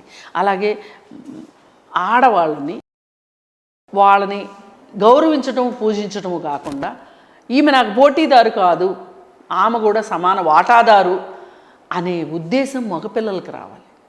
ఈ ఆడవాళ్ళు వచ్చేస్తున్నారండి, చదువుకోవడానికి వచ్చేస్తున్నారండి, ఉద్యోగాల్లో పోటీ వచ్చేస్తున్నారండి, అందుకే నిరుద్యోగ సమస్య పెరిగిందండి అని ఒక కుంటి వాదన. అలాగే రోడ్డు పైన డ్రైవింగ్ చేసేటప్పుడు ఏదైనా ఒక వాహనం స్లోగా వెళ్తుంది అనుకోండి, ఏదైనా ఒక పొరపాటు జరిగిందనుకోండి డ్రైవింగ్లో, అదిగో లేడీస్ ఇట్లాగే చేస్తారు, రోడ్ల మీదకి వచ్చేస్తారు కార్లు తీసుకుని, వాళ్ళ వల్ల రోడ్లు ఇలా అవుతున్నాయి. ఇప్పుడు మగపిల్లవాడికి చిన్నప్పటి నుంచి రోడ్ల మీద తిరిగే అలవాటు ఉంటుంది, చిన్నప్పటి నుంచి సైకిళ్ళు వేసుకుని తిరిగే అలవాటు ఉంటుంది, వాడికి పుట్టినప్పటి నుంచి తండ్రి వెనకమాల వెళ్తూ ఉంటాడు ప్రతిదానికి, ఒక రోడ్డు సెన్స్ అనేది అలవాటు అవుతుంది. మరి ఆడపిల్లల సంగతి ఏంటి? ఇప్పుడు బజార్కి వెళ్ళేటప్పుడు మగపిల్లాన్ని తీసుకెళ్ళినంతగా ఆడపిల్లని బయటికి తీసుకెళ్ళరు. తీసుకెళ్లకుండా ఆల్ ఆఫ్ ఏ సడన్ ఆమె చదువుకు వచ్చేసిన తర్వాత, ఆమె చదువు అయిపోయాక లేకపోతే చదువుకునేటప్పుడు ఓ స్కూటీ ఇచ్చారనుకోండి, చిన్నప్పటి నుంచి మగపిల్లాడికి రోడ్లు సెన్స్ ఉన్నట్లు ఆడపిల్లకి సడన్గా ఎలా వస్తుంది? అంటే మీరు రోడ్డు పైన ఒక చిన్న అసౌకర్యాన్ని మీరు భరించలేరు. కానీ మొత్తంగా రోడ్డు ప్రమాదాలు చూసుకుంటే గనక క్యాలిక్యులేషన్ చేస్తే ఆడవాళ్ళ వల్ల రోడ్డు ప్రమాదాలు జరిగింది చాలా చాలా తక్కువ. ఆడవాళ్ళు ఒకంత మా పైన ఆధారపడిన కుటుంబం ఉంది, మనం తప్పు చేస్తే మన ఎక్కువ వేలెత్తి చూపిస్తారు అని చాలా భయంతోనూ జాగ్రత్తతోనూ డ్రైవింగ్ చేస్తారు. ఉద్యోగం కూడా అంతే చేస్తారు. అవాకులు చేవాకులు పేల్చినంత ఈజీ కాదు, ఉద్యోగం కూడా ఒక బాధ్యతగా చేస్తారు. ఇప్పుడు చాలా చోట్ల మాకు మహిళా ఉద్యోగులే కావాలని తీసుకునే వాళ్ళు ఉన్నారు, వాళ్ళ వల్ల ప్రొడక్టివిటీ బాగుందని చెప్తున్నారు. పైగా ఇంకోటి ఏంటంటే, వీళ్ళు సిగరెట్ తాగటానికో లేకపోతే బాతాకానీలు కొట్టడానికో టీ తాగటానికో సీట్లలోంచి పొద్దాక వెళ్ళరు, సమయం వృధా చేయరు, పని త్వరగా చేసుకుని త్వరగా ఇంటికి వెళ్ళాలనుకుంటారు. ఇలాంటివన్నీ ఇవి వాస్తవాలు, కఠిన వాస్తవాలు. వీటన్నిటిని పక్కన పెట్టేసేసి మహిళల వీళ్ళకి అసలు ఉద్యోగాలు ఎందుకు, ఆడపిల్ల అనగానే వీళ్ళు చదువుకోవాలా, ఊళ్ళో వెళ్ళాలా, ఉద్యోగాలు చేయాలా, ఊళ్ళో వెళ్ళాలా, ఎలాగో వేరే ఇంటికి పంపించేదే కదా. ఈ రోజుకి మగపిల్లవాడితో సమానంగా ఆడపిల్లకి తిండి పెట్టని కుటుంబాలు చాలా ఉన్నాయండి. మనం ఏమనుకుంటామంటే మనలాంటి కుటుంబాలను చూసుకొని అబ్బో ఆడపిల్లలను కూడా బాగా చూసుకుంటున్నారు, తల్లిదండ్రులు బాగా నెత్తినెక్కిచ్చేసుకుంటున్నారు, అందుకే ఆడపిల్లలు ఇలా తయారవుతున్నారు అనే మాటలు పిచ్చి మాటలు నా దృష్టిలో. అవి ఈ రోజుకి ఆడపిల్లలకి మగపిల్లాడితో సమానమైన బడికి పంపరు, గవర్నమెంట్ స్కూల్లో వేస్తారు ఆడపిల్లని. అబ్బాయినైతే అంటే ఎఫర్ట్ చేయగలిగిన వాళ్ళ గురించి నేను మాట్లాడట్లా, అంతంత మాత్రంగా ఉన్న వాళ్ళ సంగతి చెప్తున్నా. ఫుడ్ కూడా అంతే. ఒక పాప అడిగింది నన్ను, నేను అవేర్నెస్ ప్రోగ్రామ్కి వెళ్తే ఒక గవర్నమెంట్ స్కూల్లో, మా అమ్మ ఎందుకు నాకు ఎగ్ పెట్టదు, మా అన్నయ్యకి ఎగ్ పెడుతుంది, మా అమ్మకి నేనంటే ఇష్టం లేదా అని అడిగింది. ఆ అమ్మాయికి వాళ్ళ అమ్మని అడిగే ధైర్యం లేదు, నా దగ్గర చెప్పింది. చాలా బాధ అనిపించింది. చెప్పాను, అమ్మా అన్నయ్య అంటే ప్రేమని కాదు, ఇంకోటి కాదు, అమ్మ దగ్గర డబ్బులు ఉండవు, 2 గుడ్లు కొనే డబ్బులు అంటే చిన్నపిల్లే, మట్లో మాణిక్యం. ఏమడిగిందో తెలుసా, మీరు ఊహించలేరు. అవును మరి అలాంటప్పుడు సగం సగం పెట్టచ్చు కదా అని అడిగింది. నేను అన్నాను, లేదమ్మా, మీ అమ్మ ఏం చేస్తే హౌస్ వైఫ్, మా అన్న ఏం చేస్తాడు, చిన్న డ్రైవింగ్ పని చేసుకుంటాడు, డబ్బులు లేవు, నువ్వు ఇప్పుడు చదువుకుంటున్నావు కదా, బాగా చదువుకో, నువ్వు పెద్ద అయిన తర్వాత నువ్వు బాగా చదువుకుంటే నీకు ఖచ్చితంగా ఉద్యోగం వస్తాయి, నీ పిల్లలు నీకు అమ్మాయి అబ్బాయి పుడితే ఇద్దరిని నువ్వు సమానంగా చూసుకుందువు కానీ బాధపడకు అని చెప్పడం జరిగింది. ఇదండి రియాలిటీ మన దేశంలో. ఇంతకంటే నికృష్టమైన స్టోరీలు ఉన్నాయి ఆడపిల్లల విషయంలో, మగపిల్లల విషయంలో. అందుకని ఆ చూసే దృష్టి మారాలి. అసలు మీరు చెప్పింది 100% రైట్. ఇంకా లోతుల్లోకి వెళితే మనం విస్తుపోయే నిజాలు వినాల్సి వస్తుంది. విస్తుపోయే నిజాలు వస్తాయి. అందుకని ఏంటంటే ప్రభుత్వాలు ఇప్పుడు బ్రిటన్ నుంచి వచ్చిన జర్నలిస్టు చెప్పినా, జస్టిస్ వర్మ కమిషన్లో చెప్పినా, ఎక్కడ చెప్పినా చెప్పేది ఏంటి అంటే జెండర్ ఈక్వాలిటీ లేదు భారతదేశంలో, జెండర్ డిస్పారిటీస్ ఉన్నాయి, జెండర్ గ్యాప్ చాలా ఎక్కువగా ఉంది. ఏంటి అంటే జెండర్ గ్యాప్ అంటే ఇప్పుడు ఒక అమ్మాయికి తాను పుట్టాలా వద్దా, అమ్మాయి అయితే పుట్టకూడదు, మరి స్కానింగ్ చేయించుకొని టెస్టులు చేయించి చెప్తున్నారు కదా, అమ్మాయి అనగానే అబార్షన్లు చేయించుకుంటున్నారు కదా, అంటే ఈ దేశంలో పుట్టే హక్కు లేదు. సరే పుట్టాక సమానమైన తిండి తినే హక్కు లేదు, అలాగే సమానంగా చదువుకునే హక్కు లేదు మగ పిల్లవాడితో సమానంగా. ఆ తరువాత ఉద్యోగం చేయాలా వద్దా, దానికి ఆమె నిర్ణయంతో పని లేదు, దానికి కూడా పర్మిషన్ కావాలి. అలాగే పెళ్లి విషయం వచ్చేసరికి నేను పలానా అతన్ని నేను పెళ్లి చేసుకుంటాను అనే హక్కు లేదు. అలాగే ఆస్తిలో హక్కు లేదు, చట్టాల వరకే ఉంది, రియల్ లైఫ్లో లేదు. ఇది అయిపోయిన తర్వాత పిల్లల్ని కనాలా వద్దా అనే హక్కు మహిళకి లేదు, చాయిస్ ఆమె తీసుకునే హక్కు లేదు. అలాగే పెళ్లి తర్వాత ఉద్యోగం చేయాలా వద్దా అనేది పెళ్లికి ముందు తండ్రి నిర్ణయము, అన్న నిర్ణయము, పెళ్లి తర్వాత భర్త నిర్ణయం, అత్తగారిల్లు నిర్ణయం. ఇదంతా అయిపోయింది. ఇంకా మళ్ళీ ఆవిడ టర్న్ వచ్చినప్పుడు ఆడపిల్లని కనాలా మగపిల్లాడిని కనాలా అనే హక్కు ఆమెకు లేదు. ఇలా మొత్తం జీవితం మొత్తం ఆమెకి హక్కు లేకుండా, ఆమె నిర్ణయాధికారంతో సంబంధం లేకుండా వేరొకరి నిర్ణయాలకి బందీ అయ్యి బతుకుతుంది మహిళ. మరి ఇంకెక్కడి స్వేచ్ఛ అది. అందుకే జెండర్ గ్యాప్ మన దేశము అంటే జెండర్ గ్యాప్ని ఎట్లా కొలుస్తారు అనే దానికి నేను మీకు ఇప్పుడు చెప్పిన 10-12, అలాగే సమాన పనికి సమాన వేతనం లేకపోవటం, అలాగే పని ప్రదేశాల్లో లైంగిక వేధింపులు ఉండటం, ఇవన్నిటినీ మనం క్యాలిక్యులేట్ చేస్తే ఒక 10-12 నుంచి 15 అంశాలు వస్తాయి. ఈ 15 అంశాల ద్వారా ఏ దేశంలో గ్యాప్ తక్కువ ఉంది ఎక్కువ ఉంది అని చూస్తారు. మన దేశము ఆశ్చర్యపోవద్దు మీరు, 181వ స్థానంలో ఉంది. మనకంటే 180 దేశాలు ముందున్నాయి జెండర్ గ్యాప్ తక్కువ ఉండటంలో. మనం ఆ స్థాయిలో ఉన్నాం. ఇంకా గమ్మత్తు, బంగ్లాదేశ్ ఏదో వెనకబడిపోయిన దేశం అనుకుంటాం కదా, బంగ్లాదేశ్ కూడా మన దేశం కంటే జెండర్ గ్యాప్ విషయంలో ముందే ఉంది, అంటే మనకంటే మెరుగైన స్థాయిలోనే ఉంది. అందుకని ఈ జెండర్ గ్యాప్ పోవాలి అనే పద్ధతుల్లో గనక ప్రభుత్వాలు పనిచేస్తే ఈ అత్యాచారాలు కూడా ఆగుతాయి. అసలు ఒక మహిళ ఉంది అంటే రోడ్డు పైన మిఠాయిలాగా చూడటం, సినిమాలో ఐటమ్ సాంగ్లో చూడటము, లేదు ఒక హీరోయిన్ అయితే 4 డాన్సులు 2 డైలాగులు పిచ్చి డైలాగులకే పరిమితం చేసే సినిమాలు. ఇప్పుడు ఒకప్పుడు అశ్లీల పోస్టర్లు కనిపిస్తేనే పేడ వేసి బురద జల్లే మహిళా సంఘాలు ఈరోజు ఈ అశ్లీల సినిమాల పైన కూడా చాలా ఉద్యమాలు చేసేవారు. కానీ ఇప్పుడు ఎక్కడ ఉద్యమాలు కూడా కనిపించట్లేదు, స్త్రీవాద ఉద్యమాలు కానీ వారికి సపోర్ట్గా చేసే ఎట్లాంటివి కూడా అలాంటి పరిస్థితి అయితే ఇప్పుడు లేదు. ఏమంటారు, ఇది కూడా మారిపోవడానికి కారణం ఏంటి? అంటే ఒకటండి, అసలు ఏం చేసినా మార్పు రాదు అనే ఒక నిర్వేదానికి గురైపోతున్నారు. నిజమే, నేను కూడా అశ్లీల పోస్టర్లకు వ్యతిరేకంగా పోరాడి అశ్లీల చిత్రాల నిరోధక సంఘంలో పనిచేశాను నేను ఒకప్పుడు. అంటే మేము పనిచేసిన సంఘాల పేర్లు కూడా మర్చిపోయేంత స్థాయిలో ఇవాళ సమాజం ఉంది అశ్లీల పోస్టర్ల గురించి.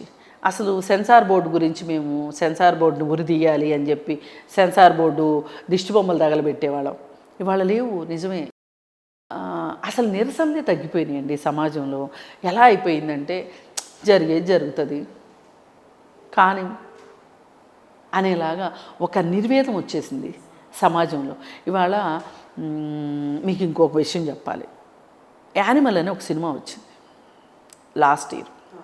ఆ యానిమల్ సినిమా ఉత్తమ చిత్రంగా ఎన్నికైంది. ఉత్తమ నటుడు, ఉత్తమ దర్శకుడు మన కర్మగాలి, మన తెలుగువాడే ఆ డైరెక్టర్ కూడా. నేను పుట్టిన తర్వాత అంత దారుణమైన సినిమాని నేను చూడలే. నేను కావాలని చూశాను ఆ సినిమాని, ఎందుకంటే నేను మాట్లాడాలి, చాలా విమర్శలు వస్తూ ఉన్నాయి. అవి చూసిన తర్వాత నేను కూడా మాట్లాడాలంటే నేను చూడాలి అని చూశాను.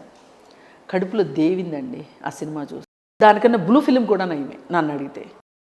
ఆ సినిమాలో ఒక చట్టం ఉండదు, ఒక పోలీసు ఉండడు, ఒక కోర్టు ఉండదు, ఒక మంచి ఉండదు, ఒక చెడు ఉండదు, ఒక స్త్రీకి న్యాయం ఉండదు, అక్కడ మాట్లాడే హక్కు ఉండదు ఆ సినిమాలో.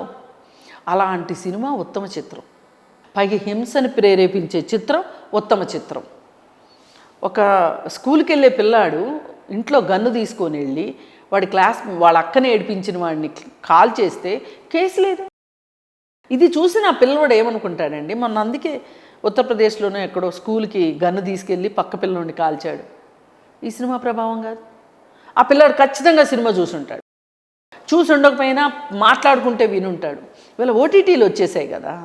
ఇదివరకంటే మైనర్ల సినిమా చూడొద్దు అంటే మైనర్లకు సినిమా టికెట్లు ఇచ్చేవాళ్ళు కాదు. ఇప్పుడు ఓటీటీలో వచ్చేసిన తర్వాత మన ఇంట్లోకే మన టీవీలోకే సినిమా వచ్చేసిన తర్వాత మన ఫోన్లోనే మనకు సినిమా వచ్చేసిన తర్వాత ఇంకెవడ పర్మిషన్ ఎందుకు? సెన్సార్ బోర్డు ఉంటే ఎంత, ముడితే ఎంత, అలా తయారైంది. ఆ సినిమాకి సెన్సార్ సర్టిఫికెట్ ఇచ్చిన వాడిని, ఆ సినిమాకి కథ రాసిన వాడిని, డైరెక్షన్ చేసిన వాడిని, ఇంకా గట్టిగా మాట్లాడితే నటించిన వాడిని, వీళ్ళందరినీ లోపలేయాలి నన్ను అడిగి. అది సినిమానా? అక్కడ చూపించినంత పురుషాధిక్యత, అక్కడ చూపించినంత అనాగరికత, అక్కడ చూపించినంత వెనకబాటుతనం నేను ఎప్పుడు చూడలేదండి ఈ సినిమాల్లో. ఇలాంటి సినిమా నేను ఎప్పుడు చూడలేదు అసలు. కేవలం 2 డైలాగుల కోసం దానికి అవార్డు వచ్చింది. ఒకటి మేరా భారత్ మహాన్, ఒకటి ఇంకొకటి మేక్ ఇన్ ఇండియా. పైగా ముస్లిం మతాన్ని చాలా దారుణంగా చూపించారు దాంట్లో, అందుకు ఇచ్చారు దానికి అవార్డు. కానీ సమాజం మీద ఏ విధమైన ఇంపాక్ట్ చూపిస్తుంది అది? ఫోన్ను చూసుకోవడానికి ఆ ఫోను. స్త్రీలు ఎక్కడ పూజించబడితే అక్కడ దేవతలు ఉంటారు. మన భారతీయ సంస్కృతి చాలా గొప్పది, స్త్రీని చాలా గౌరవిస్తాం, ఇవన్నీ కూడా మాటల వరకే పరిమితం అయ్యేలా కనిపిస్తున్నాయి. భవిష్యత్తులో ఇంకా ఎట్లాంటి పరిస్థితి ఉంటుందో అర్థం కాని పరిస్థితి. సో మహిళా చైతన్యం అంటే చైతన్యవంతమైన మహిళా సమాజం రావాలి రాజకీయ రిజర్వేషన్లతో పాటు అంటే ఏం చేయాలంటారు? నేను అందుకే మొదటి నుంచి మీరు ఈ ప్రశ్న అడుగుతారని తెలిసే నేను మొదటి నుంచి ఇప్పటికి ఒక 4 సార్లు చెప్పా, మాకు పూజలు వద్దు, మా గౌరవాలు వద్దు, మా హక్కులు మాకు ఇస్తే చాలు. ఇప్పుడు సిటీ బస్సులో కూర్చుంటాం, మహిళల్ని గౌరవించటం మన సంస్కృతి, వారు కేటాయించిన సీట్లను వాళ్ళకే ఇద్దాం. నువ్వెవడవరా అసలు సీట్లు ఇవ్వడానికి? అసలు నువ్వు ఇచ్చేదేంటి? మమ్మల్ని పూజిస్తున్నారా మీరు? గౌరవిస్తున్నారా? మరి ఏది మాకు దక్కేదేంటి? ప్రాక్టికల్గా నిత్య జీవితంలో మాకు దక్కుతుంది ఏంటో చెప్పండి. అత్యాచారాలా? బయటకు వస్తే పోకిరీలా? మైనర్ బాలికల్ని గర్భవతులు చేస్తారా? మీరేంటి పూజిస్తుంది అసలు, గౌరవిస్తుంది? మాట్లాడేస్తే సరిపోద్దా? వాస్తవ రూపంలో ఏం చేస్తున్నారు? ఇది ప్రశ్న. అందుకని మీరు గౌరవించొద్దు, పూజించొద్దు, మా వాటా మాకు, న్యాయమైన వాటా మాకు కావాలి. మమ్మల్ని మీతో సమానమైన మనుషులు. ఈ జెండర్ బయాస్ వద్దు మాకు జెండర్ ఈక్వాలిటీ కావాలి అంతే. అది వచ్చిన రోజున ఈ దేశంలో మహిళా లోకానికి వాళ్ళ హక్కులు వాళ్ళకు ఉంటాయి. ఇక్కడ మహిళలు కూడా ఒక అడుగు ముందుకేసి చైతన్యవంతమయ్యి మన హక్కుల్ని మనం నిలబెట్టుకోవాలి. ఇంకా మనం నిస్సహాయులుగాను అసహాయులుగాను మనం మిగిలిపోకూడదు. మన హక్కును మనం ప్రతి క్షణం నేను ఒక హక్కుదారిని అనే నమ్మకాన్ని మహిళ పెంచుకోవాలి. అప్పుడు మాత్రమే నేను అభివృద్ధిలో భాగస్వామిని అవుతాను, ఆర్థిక రంగంలో నేను ముందుంటాను. పురుషుణ్ణి ఆఫీస్కి పంపించటమే నా ధ్యేయము అనుకోవద్దు. ఇద్దరం కలిసి పనిచేస్తాం, ఈ ఇంటి కోసం ఇద్దరం కలిసి పాటుపడతాం. మా పిల్లలు మమ్మల్ని చూసి అది నేర్చుకుంటారు. అది అమ్మాయి కావచ్చు, అబ్బాయి కావచ్చు అనే ఒక ఎగ్జాంపుల్ సెట్ చేయాల్సిన బాధ్యత. మాకొకళ్ళు ఇవ్వరు హక్కులు, మా హక్కులు మావే. అవసరమైతే కొట్లాడతాం ఆ హక్కుల కోసం. అది మహిళా రిజర్వేషనా, రాజకీయాల్లో రిజర్వేషనా, చదువులో రిజర్వేషనా, ఉద్యోగంలో రిజర్వేషనా, ఏ రిజర్వేషన్ అనేది వేరే విషయం. ముందు మమ్మల్ని పుట్టనివ్వండి. పుట్టిన తర్వాత మేమేంటో, మాకు సమాన అవకాశాలు మేమేంటో నిరూపించుకుంటాం. ఇప్పుడు మగవాళ్ళందరూ వాళ్ళ శక్తి సామర్థ్యాలను నిరూపించుకుంటున్నారా? అలాగే ఆడవాళ్ళందరూ ఏమీ చేతకాక ఇళ్లలో కూర్చోట్లేదు కదా. అవకాశం ఇస్తే నిరూపించుకుంటారు. నువ్వు అసలు అవకాశం ఇవ్వకుండా వీళ్ళకి ఎందుకు ఇవన్నీ అని మాట్లాడడానికి నువ్వెవడవి. అందుకని మన హక్కుల్ని మనమే ఎంపవర్ చేసుకుందాం. మన హక్కు ఏంటి అనేది గుర్తిద్దాం ఫస్ట్. ఆ అవగాహన కావాలి సమాజంలో. మొదటి నుంచి అవగాహన అని ఏడుస్తుంది. అందుకే అవగాహన కావాలి ఫస్ట్. అసలు మనం ఏంటి, మన రోల్ ఏంటి, మన రోల్ ప్రకారం మనం ఉండాలి అంటే మనం ఏమి సంపాదించుకోవాలి, శక్తి సామర్థ్యాలను కానీ, తెలివితేటలను కానీ, నైపుణ్యాలను కానీ ఎలా పెంచుకోవాలి అనే దాని మీద మన ధ్యాస ఉండాలి. ఏదో భర్త వెనకమాల ఇలా ముసుగు వేసుకొని, లేకపోతే పతియే ప్రత్యక్ష దైవం అనుకుంటూ పతి వెనకమాల పత్ని కాదు ఇవాళ కావాల్సింది. మనిషి వెనక నడవడం తప్పని నేను అనను, ముందు నడవాలని కోరిక ఉండటం కూడా తప్పే. పక్క నడుద్దాం, భుజం కలిపి నడుద్దాం. మీరు అన్నది ఎగ్జాక్ట్లీ రైట్. ఇప్పుడు టెక్నాలజీ చూస్తే మంచి ఉంది, చెడు ఉంది, మానవ సంబంధాలని ఒక రకంగా అతలాకుతలం చేస్తుందని చెప్పాలి. ఇంటర్నెట్లో మహిళల విశృంఖలత్వం గురించి మాట్లాడుకుంటే చాలా బాధగా ఉంటుంది. లైక్స్ కోసం, కామెంట్స్ కోసం, సబ్స్క్రిప్షన్స్ కోసం మహిళలు తమను తామే కించపరుచుకుంటూ అశ్లీల వీడియోలు చేయడం ఇది ఎంతవరకు కరెక్ట్ అంటారు? మహిళ అనగానే ఒక గ్లామర్ డాల్ అనే ఒక కాన్సెప్ట్ నుంచి పెరిగిందండి. ఆమెకి సరి అయిన ప్లాట్ఫామ్ దొరకనప్పుడు, జీవితంలో అసంతృప్తి ఉన్నప్పుడు, ఇదే ఇంతకంటే నన్ను నేను నిరూపించుకుంటానికి ఏమీ లేదు అనుకున్నప్పుడు మహిళలు 2-3 రకాలుగా మారిపోతారు. వెళ్తే డిప్రెషన్లోకి వెళ్తారు. లేదు అనుకుంటే పరిస్థితుల్ని, సరే ఇది వాస్తవం, ఇలా బతికేద్దామని పరిస్థితులతో రాజీ పడిపోతారు. కొంతమంది విశృంఖలంగా తయారవుతారు. ఆ విశృంఖలంగా తయారయ్యే వాళ్ళే ఈరోజు ఈ వీడియోలు చేయడం కావచ్చు, షార్ట్స్ చేయటం కావచ్చు, రీల్స్ చేయటం కావచ్చు. ఇది అసలు మనము యాక్సెప్ట్ చేసే విషయమే కాదు. ఇప్పుడు చూడండి, శ్రీముఖి అని ఒక ఆమె ఉంది. ఆమె యాంకర్గా పనిచేస్తుంది, యాక్టర్గా పనిచేస్తుంది. శ్రీముఖి ఇవాళ చాలా లీడ్ పొజిషన్లో ఉంది. అంటే చాలా గొప్ప పాత్ర పోషిస్తుందని కాదు నా ఉద్దేశం. ఆమె కొన్ని రియాలిటీ షోస్కి హోస్ట్గా వ్యవహరిస్తుంది. సడన్గా వాళ్ళ అమ్మకి అసలు మా అమ్మాయే అంత ఫేమ్లోకి రావాల్సిన అవసరం ఏంటి, ఆమెని కన్నా నేను ఇంకెంత గొప్ప అని ఆమె రీల్స్ చేయడం మొదలెట్టింది. అది ఎలా ఉందంటే ఐవారం చేయకపోతే కూతి అయింది అన్నట్లు అయింది. అంత భయంకరంగా చేస్తుందంటే అంత భయంకరంగా చేస్తుంది. ఇది ఒక క్లాసిక్ ఎగ్జాంపుల్ అన్నమాట. ఆవిడ ఒక రకమైన విచ్చలవిడితనంలోకి వెళ్ళిపోయింది. ఆవిడ చూస్తే బాధపడతారేమో, నాకు సంబంధం లేదు, కానీ ఆవిడ అలా చేయడం ఆవిడ వయసుకు తగింది కాదు. ఇది ఎవరో పిల్లలు చేశారు అంటే ఆకతాయిగా చేశారు, లేదు ఏదో తెలియక చేశారనుకోవచ్చు. ఆ అమ్మాయినే చూడలేకపోతున్నామంటే ఇక ఆవిడ్ని చూడాల్సిన పరిస్థితి మనకి కల్పిస్తున్నారు. ఇట్లా నేను ఆమె ఒక్కటనే కాదండి, చాలామంది ఇవాళ రియాలిటీ షో పేర్లతోటి బయటకు వచ్చి వాళ్ళ ప్రతిభని మా ప్రతిభని మేము ప్రదర్శిస్తున్నాం అనుకుంటున్నారు, కానీ అక్కడ ప్రదర్శించబడేది ప్రతిభ కాదు, వెకిల్తనం. నాకు తెలిసి ఒక అమ్మాయి మిసెస్ తెలంగాణగా పోటీలోకి రావాలి అని భర్తతోటి గొడవపడి అది విడాకుల వరకు వెళ్ళి అతనికి తెలియకోకుండా ఆమె ఎంట్రీ పంపించి ఆమె సెలెక్ట్ అయింది. ఆమె నిజంగానే చూడడానికి బాగుంది. ఈ కేసు నా దగ్గరకు వస్తే ఆమెకు ఎంత చెప్పినా ఆవిడ వినట్లేదు. ఆమె వెళ్ళిపోయింది ఇంట్లోంచి పిల్లల్ని వదిలేసేసి మిసెస్ ఆంధ్ర మిసెస్ తెలంగాణ అవటం కోసం. ఏంటి సంగతి అంటే తండ్రి సరిగా లేడని, తల్లి చనిపోబోతుంది అని ఆ అమ్మాయికి త్వరగా పెళ్లి చేసేశారు. చాలా చిన్న వయసులో ఆమె తల్లి అయింది. ఆమెకి ఎక్కడో నిద్రాణమైన కోరికలు, నేను అందంగా ఉంటాను, నా అందాన్ని తగిన ప్లాట్ఫామ్ దొరకలేదు, నా అందాన్ని ప్రదర్శించుకునే అవకాశం దొరకలేదు అని ఆమెకి ఏ రోజైతే అనిపించిందో ఆ రోజు ఆమెకి కుటుంబం ఒక అడ్డుగా కనిపించింది. ఈ భర్త, ఈ పిల్లలు చాలా అడ్డుగా అనిపించారు. వెరసి చూసుకుంటే ఆమె మిసెస్ తెలంగాణ అయ్యింది లేదు తెలియదు, కానీ ఒక భర్తకి భార్య లేకపోవటం, ఒక పిల్లలకి వాళ్ళు పాపం 10th క్లాస్ ఇంటర్మీడియట్ చదువుతున్నారు. ఆ వయసులో తల్లి ఎంత అవసరం. కుటుంబం పూర్తిగా చిన్నాభిన్నం అయిపోయింది. అతను డిప్రెషన్కి వెళ్ళిపోయాడు, పిల్లలు డిప్రెషన్లోకి వెళ్ళిపోయారు. నేను ఒకటే చెప్పాను, ఆమె ఇంకా మన చేతిలో లేదు, అంటే మనం చెప్పే మాట అర్థం చేసుకునే స్థాయిలో కూడా లేదు. ఆమె ఒక స్థాయికి వెళ్ళిపోయింది. అది మంచా చెడా, అది ఒక మానసిక వికారమా, లేకపోతే ఇంకోటి అవన్నీ ఇంక మాట్లాడొద్దు. ఆవిడ లేదు అనుకోండి మీరు. ఇప్పుడు ఒక భార్య చనిపోతే ఏం చేస్తున్నారు? జీవితాన్ని ముందుకు తీసుకెళ్ళట్లేదా? పిల్లల్ని పెంచుకోవట్లేదా?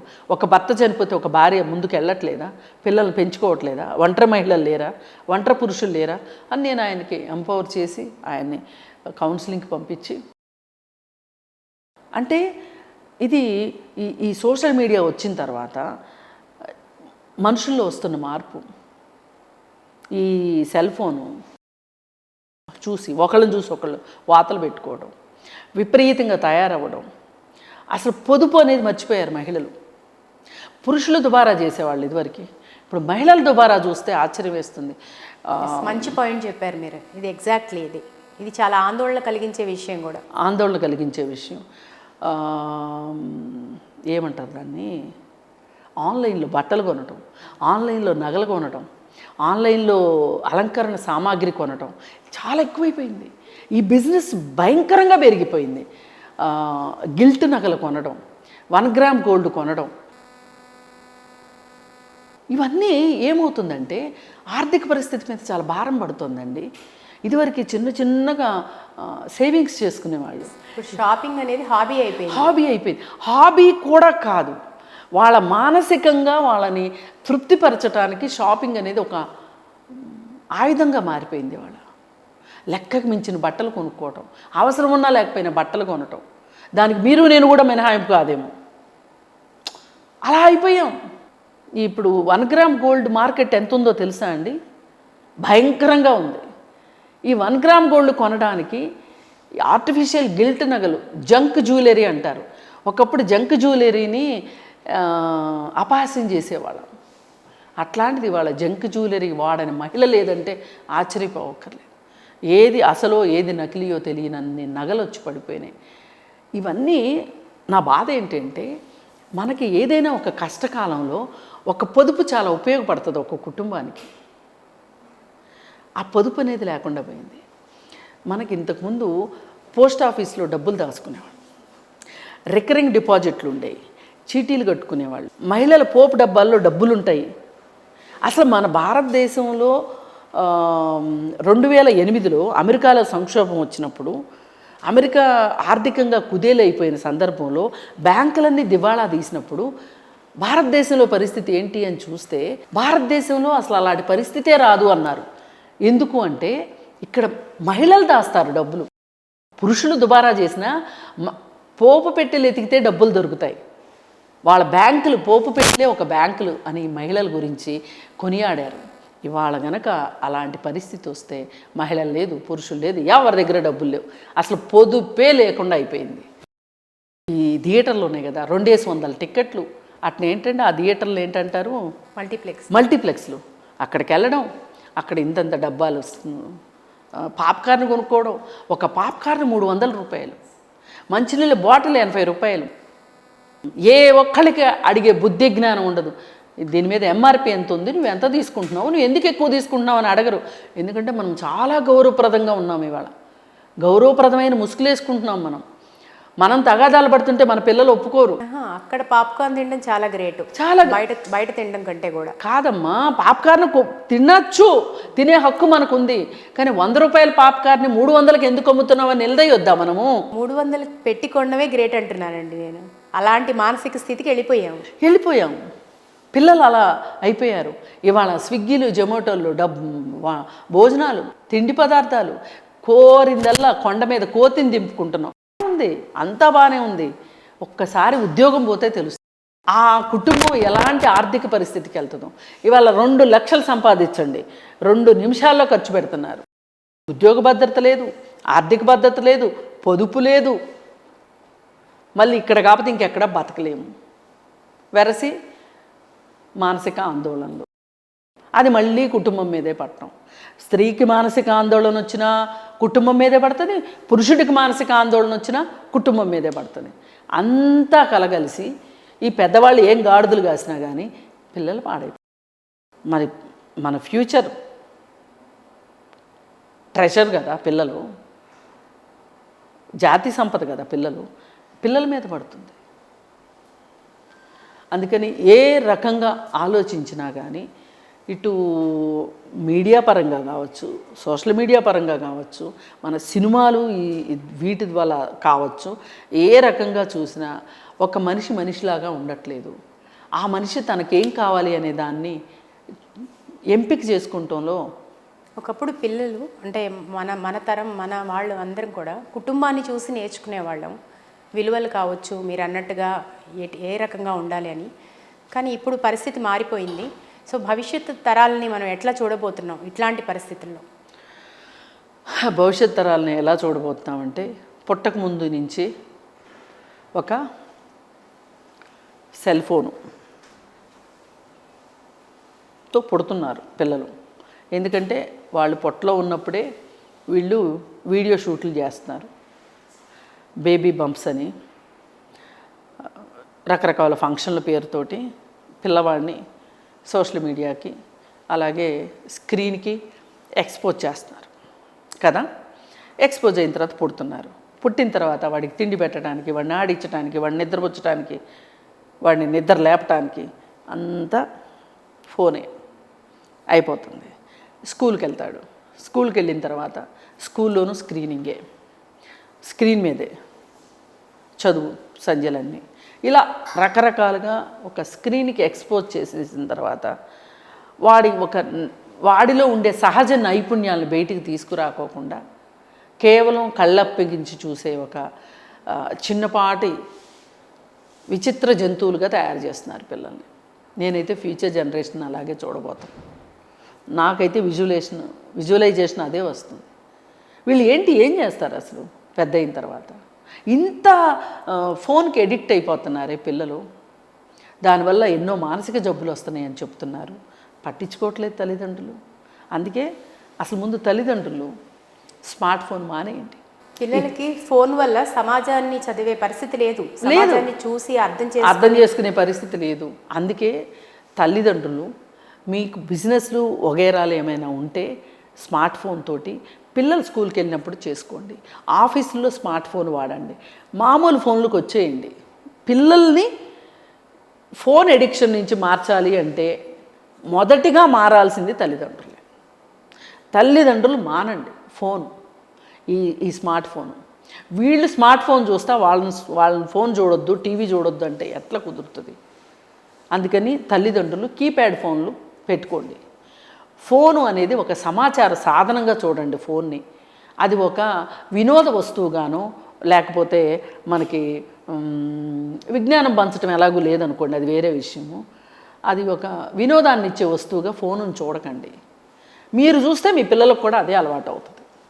అందుకని అప్పుడు మాత్రమే ఫ్యూచర్ జనరేషన్ని మనం రక్షించుకోగలుగుతాం. ఓకేనండి. ఇప్పుడు మనం బ్యాక్ టు కోల్కతా ఇన్సిడెంట్కి వస్తే, కోల్కతాలో జరిగిన ఈ భయంకరమైన ఈ ఇన్సిడెంట్ మనకి భవిష్యత్తులో మహిళల రక్షణని ప్రశ్నార్థకం చేస్తుంది. మహిళలు తమను తాము రక్షించుకోవాలంటే ఏం చేయాలంటారు? అలాగే ఫైనల్గా వ్యవస్థలు ఎట్లాంటి పాత్ర తీసుకోవాలి, ఎట్లాంటి రక్షణ ఏర్పాటు చేయాలంటారు? ఇది ప్రభుత్వాలు చేయాల్సిందే. మీరు నేను మాట్లాడే ప్రయోజనం లేదు. జస్టిస్ వర్మ చెప్పారు, ఏం చేయాలో చెప్పారు. నిర్భయ ఫండ్ పెట్టి ఈ నిర్భయ ఫండ్ ద్వారా సమాజంలో అవగాహన తీసుకురావాలి, విస్తృత స్థాయిలో ప్రాథమిక స్థాయిలో తీసుకురావాలి అని చెప్పారు. ప్రాథమిక స్థాయిలో ఏమేం చేయాలని చెప్పారంటే ఆయన అవగాహన ఏ విషయంలో కల్పించాలని, చట్టాల పట్ల, హక్కుల పట్ల, బాధ్యతల పట్ల, అలాగే శిక్షల పట్ల అవగాహన పెంచాలి. అలాగే తోటి విద్యార్థిని పట్ల ఒక విద్యార్థి ఎలా ప్రవర్తించాలి, సొంత చెల్లెల పట్ల ఎట్లా ప్రవర్తించాలి, ఇట్లా రకరకాల స్థాయిల్లో స్త్రీని ఎలా అర్థం చేసుకోవాలి, స్త్రీని ఎలా చూడాలి తమతో సమానంగా అనేది నేర్పమని చెప్పాడు, అవగాహన కల్పించమని చెప్పాడు. ఆయన కూడా గౌరవాన్ని పూజించమని గౌరవించమని చెప్పలా, గుర్తించమని చెప్పాడు. అలా అవగాహన తీసుకురావాలన్నాడు. ఈ అవగాహన తీసుకురావటానికి ప్రభుత్వం పూనుకుని ప్రసార మాధ్యమాల ద్వారా కావచ్చు, లేకపోతే పోస్టర్ల ద్వారా కావచ్చు, లేదు ప్రభుత్వ పథకాల ద్వారా కావచ్చు, మహిళా శక్తిని వెలికి తీయటానికి, మహిళలను మహిళలుగా గుర్తించడానికి మేము కట్టుబడి ఉన్నాము అనేది పదే పదే పదే పదే సమాజానికి, ప్రజలకి గుర్తు చేయమని కోరుకు అడ్వర్టైజ్మెంట్లు వేస్తున్నారు.